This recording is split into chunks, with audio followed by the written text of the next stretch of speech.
Salve pessoal! Então esse aqui é o equipamento da experiência 12, em que a gente vai estudar fenômenos de difração e interferência. O equipamento é muito similar ao equipamento da experiência 11. Então vocês podem ver aí que a gente vai usar também lâmpadas de mercúrio e sódio, assim como um espectrômetro óptico, similar da experiência 11, mas um pouco diferente, um pouco mais moderno, mais preciso. Vocês viram aí em vídeos anteriores explicações sobre esses equipamentos, inclusive como fazer a leitura no nônio desse equipamento aqui, que é mais preciso, tem precisão aí de 1 minuto de arco, certo? Então, a 60ª parte do grau. Então, nós temos esse espectrômetro, em que é possível posicionar algum elemento difrativo aqui no centro e observar as ordens de difração da luz movendo o telescópio. Aqui nessa caixa de madeira, a gente tem os principais elementos, na verdade todos os elementos que a gente vai usar, incluindo uma fenda única para observação da difração,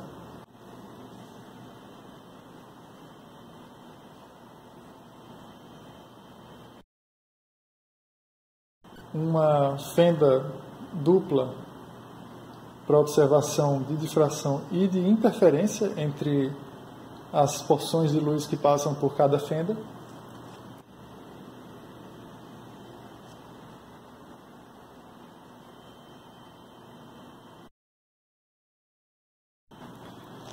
uma rede de difração, aí no caso 100 fendas por centímetro,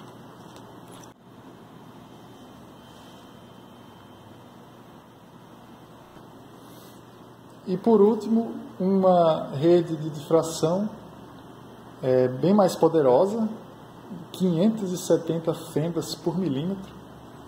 Então ela tem cerca de 50 vezes mais fenda por unidade de comprimento do que a anterior. Ela vai ser capaz de espalhar bem mais a luz.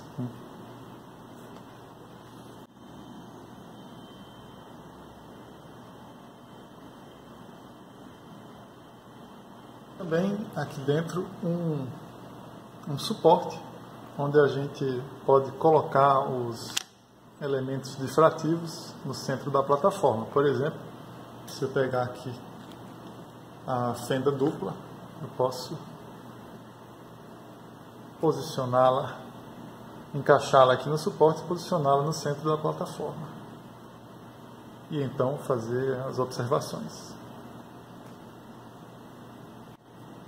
Nós temos também uma lente, uma espécie de lupa, que pode ser utilizada para fazer a leitura no nônio, né, a leitura angular.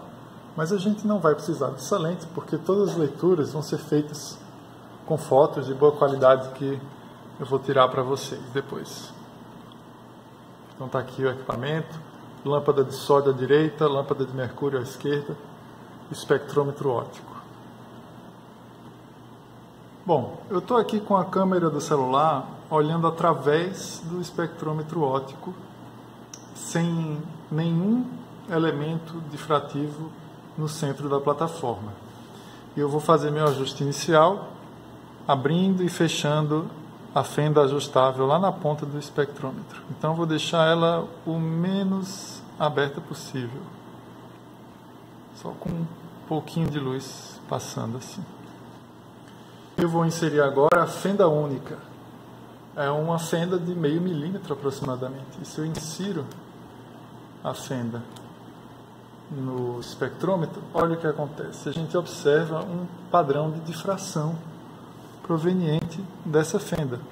Eu vou colocar um pouquinho mais de luz para a gente ver que há pequenas franjas em volta da franja central. E o que nós vamos fazer é passear pelas franjas para medir o ângulo, a posição angular de cada uma. Então a franja central a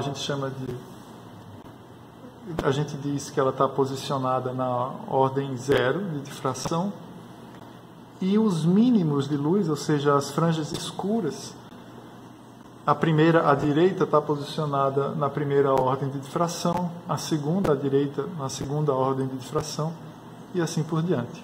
M igual a 1, 2, 3, por assim vai. À esquerda, nós temos M igual a menos 1, menos 2, menos 3, nas partes escuras.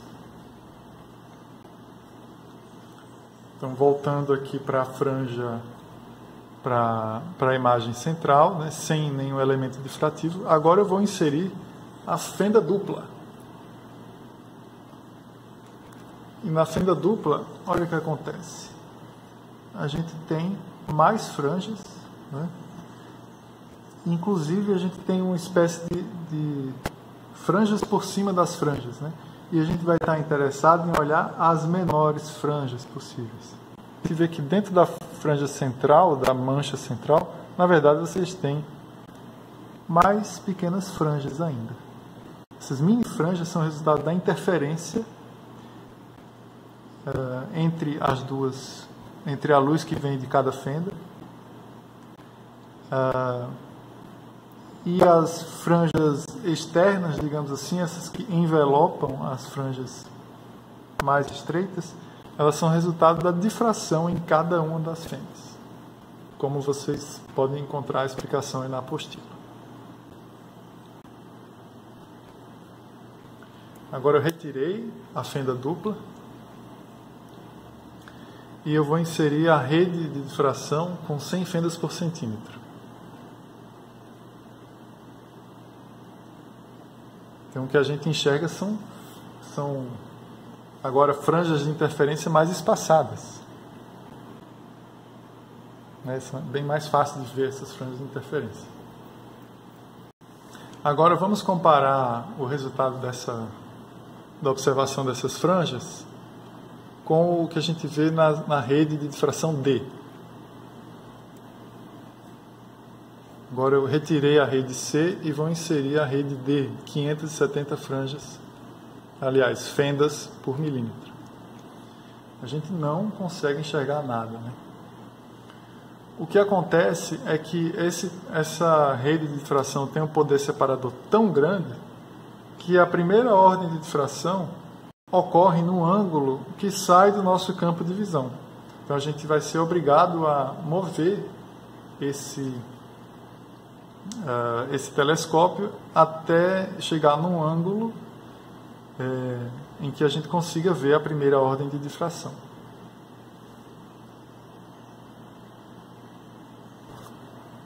Então está aqui, ó, minha rede D, 570 fendas por milímetro. Vou tentar reposicionar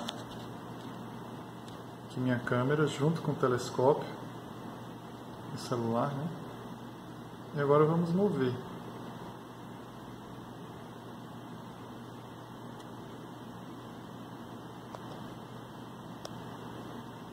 Olha só, eu tive que mover aqui isso tudo para chegar na primeira ordem de difração. Então a gente percebe como essa rede de difração tem um poder difrativo bem maior do que os outros elementos que a gente colocou aí. Essas imagens anteriores nós fizemos com a lâmpada de sódio. Agora vamos ver o que acontece com a lâmpada de mercúrio. A gente sabe que a lâmpada de mercúrio ela emite vários comprimentos de onda, ou seja, várias cores. Como será que essas cores interagem com esses elementos difrativos? Como será que elas são difratadas? A gente vai observar um exemplo agora. Então vejam aqui, a gente tem a rede de 100 fendas por centímetro, a lâmpada de mercúrio ali no fundo. Vejam só o que acontece.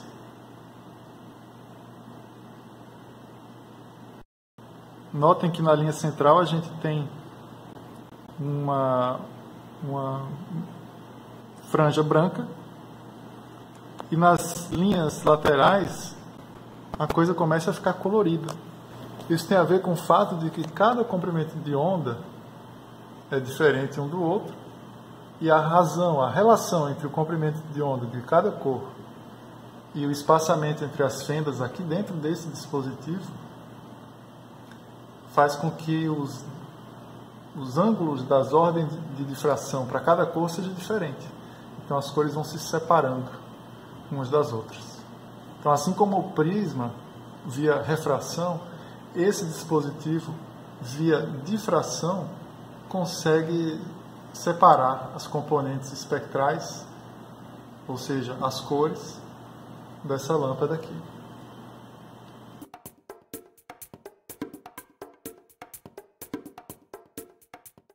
Nós vamos ver qual é a ideia do experimento. A ideia do experimento é a seguinte: na primeira parte a gente vai usar a lâmpada de sódio e esses três elementos aqui, que são a fenda única, a fenda dupla e a rede com 100 fendas por centímetro, e vai observar os padrões de difração de cada um desses elementos para determinar os seus parâmetros. Então a gente tem aqui, a gente chama de essa distância, a gente chama essa largura da fenda de A minúsculo, A igual a 0,55 milímetros. A gente vai determinar esse valor experimentalmente de A e comparar com esse valor nominal e ver se bate. Em seguida, a gente vai, através do padrão de difração, medir a distância entre as fendas da fenda dupla e comparar com esse valor nominal, 0,88. A gente vai chamar de D minúsculo essa distância. E por fim, na primeira parte ainda, nós vamos medir o número de fendas por unidade de comprimento, aqui no caso por centímetro, e ver se dá igual a 100 mesmo, como está dizendo aqui. Então a gente vai usar o padrão de difração desses elementos com a lâmpada monocromática aqui de sódio para medir as características geométricas, né? Distâncias e número de fendas desses elementos. Na sequência, a gente vai fazer o caminho inverso.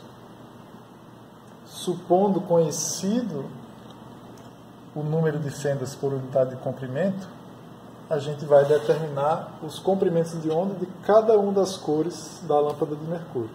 Então, por que eu digo que é um caminho inverso? Porque aqui a gente supõe conhecido o lambda para calcular A, D e M.